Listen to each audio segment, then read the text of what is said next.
कनिष्ठ महाविद्यालयीन शिक्षकांच्या प्रलंबित मागण्यांसाठी धुळे जिल्हा कनिष्ठ महाविद्यालयीन शिक्षक संघटनेच्या वतीने जिल्हाधिकाऱ्यांना निवेदन। राज्यातील कनिष्ठ महाविद्यालयीन शिक्षकांच्या प्रलंबित मागण्या आजपर्यंत प्रलंबित असून या संदर्भात शासनास वारंवार निवेदन देऊन देखील यावर तोडगा निघालेला नाही। त्यामुळे राज्यभरातील कनिष्ठ महाविद्यालयीन शिक्षकांनी आंदोलनाची भूमिका घेतली असून धुळ्यात आज जिल्हाधिकाऱ्यांना कनिष्ठ शिक्षक संघटनेच्या वतीने निवेदन देण्यात आले।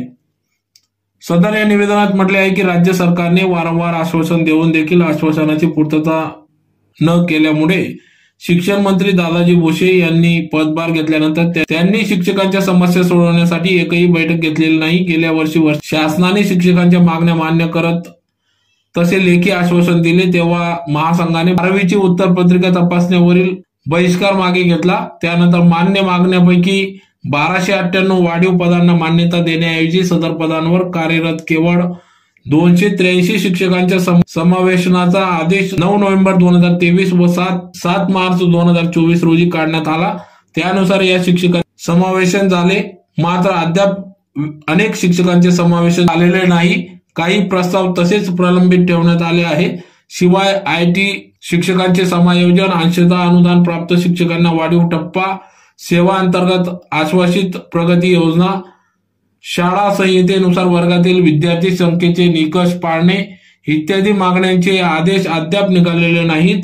तसेच जुनी पेन्शन योजना लागू करणे, वेतन वाढ करणे, निवृत्तीचे वय 60 करणे, 11वीची ऑनलाईन प्रक्रिया रद्द करणे, शिक्षकांची सर्व रिक्त पदे भरणे, शिक्षकांना अशैक्षणिक कामे देणे थांबविणे, शिक्षण क्षेत्रातील भ्रष्टाचार दूर करणे आदी मागण्यांसाठी आंदोलन करण्यात आले। तर यावेळी महाराष्ट्र राज्य कनिष्ठ महाविद्यालयीन शिक्षण महासंघ संलग्न धुळे जिल्हा कनिष्ठ महाविद्यालयीन शिक्षक संघटनेचे जिल्हाध्यक्ष सतीश पाटील, कार्याध्यक्ष भागवत पाटील, उपाध्यक्ष चंद्रशेखर तोरवणे, सदस्य पंकज पाटील, प्राध्यापक शरद पाटील, लक्ष्मण काळे, योगेश सोनवणे, बिपिन सोनवणे, धनराज वाणी, PP Patil, SN Patil, SS Salunke, NN Patil, Shrimati VH Desale, HS Thackeray, AA Pawar, Tejal Patil, MS Patil, SC Agarwal आदी सर्व धुळे जिल्हा महाविद्यालयीन शिक्षक संघटनेचे पदाधिकारी, शिक्षक या ठिकाणी मोठ्या संख्येने उपस्थित होते। चालू द्या।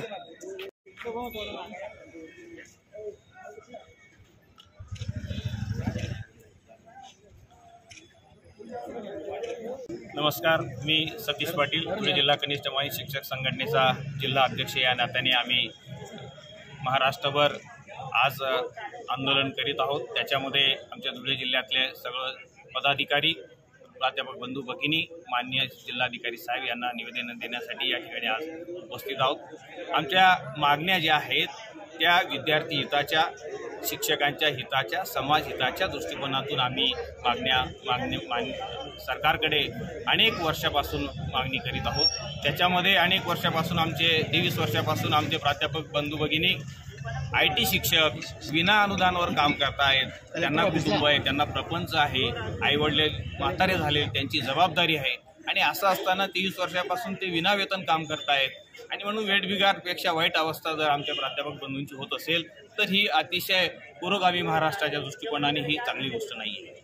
आमचे काही शिक्षकांना पेन्शनचा हा गंभीर विषय आहे। राज्य सरकारी कर्मचारी हा पूर्ण आपली तरुणपासून तर पूर्ण आयुष्य या राज्याच्या सेवेसाठी काम करताना जर त्याला सेवानिवृत्तीनंतर त्याची आणि त्याच्या कुटुंबाची जबाबदारी पेलण्यासाठी जर पेन्शन हवे असेल आणि ते जर मिळणार नसेल तर त्याने उत्तर आयुष्यामध्ये भविष्याची काळजी कशी करावी ही गंभीर समस्या प्रत्येक कर्मचाऱ्याच्या पुढे आहे आणि म्हणून त्यांना जुनी पेन्शन मिळाली पाहिजे।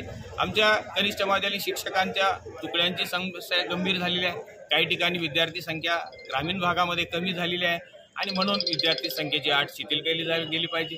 NPS समस्या आहे, आमच्या DCPS का NPS अशी समस्या आमच्या नवीन प्राध्यापक बंधूंपुढे उभी ठाकलेली आहे आणि त्यामुळे ह्या समस्या सोडवण्यासाठी आम्ही आज माननीय जिल्हाधिकारी साहेब यांना निवेदन देत आहोत। राज्य शासनाने आणि माननीय शिक्षण मंत्री साहेब यांनी आमच्या राज्य कनिष्ठ महाविद्यालयीन शिक्षक महासंघाशी चर्चा करून ह्या प्रश्नांचा ज्या प्रश्न सुटण्यासारखे त्या प्राधान्यक्रमाने सोडवण्यात गेले पाहिजे, त्याचे आदेश तरी निघाले पाहिजेत। आमचे 10-20-30ची मागणी राज्यभरामध्ये एकमेव अशी संघटना आहे शिक्षकांची, या संघटनेने मागणी पुन्हा पुन्हा करतायत की आम्हाला सरसकट निवड श्रेणी मिळावी आणि 10वीची आश्वासित प्रगती योजना मिळावी. फक्त शिक्षकांनाच ती लागू नाही तर ती लागू व्हावी. राज्य सरकारमध्ये हा भेदभाव होता कामा नये. ही रास्त मागणी असताना सुद्धा ती सरकार त्याच्याकडे दुर्लक्ष करत आहे आणि म्हणून ती नाराजी दूर व्हावी आणि म्हणून शासनाला विनंती करण्यासाठी आम्ही माननीय कलेक्टर साहेबांना आमच्या सगळ्या पदाधिकाऱ्यांच्या उपस्थितीमध्ये निवेदन देण्यासाठी इथं आलेलो आहोत. धन्यवाद.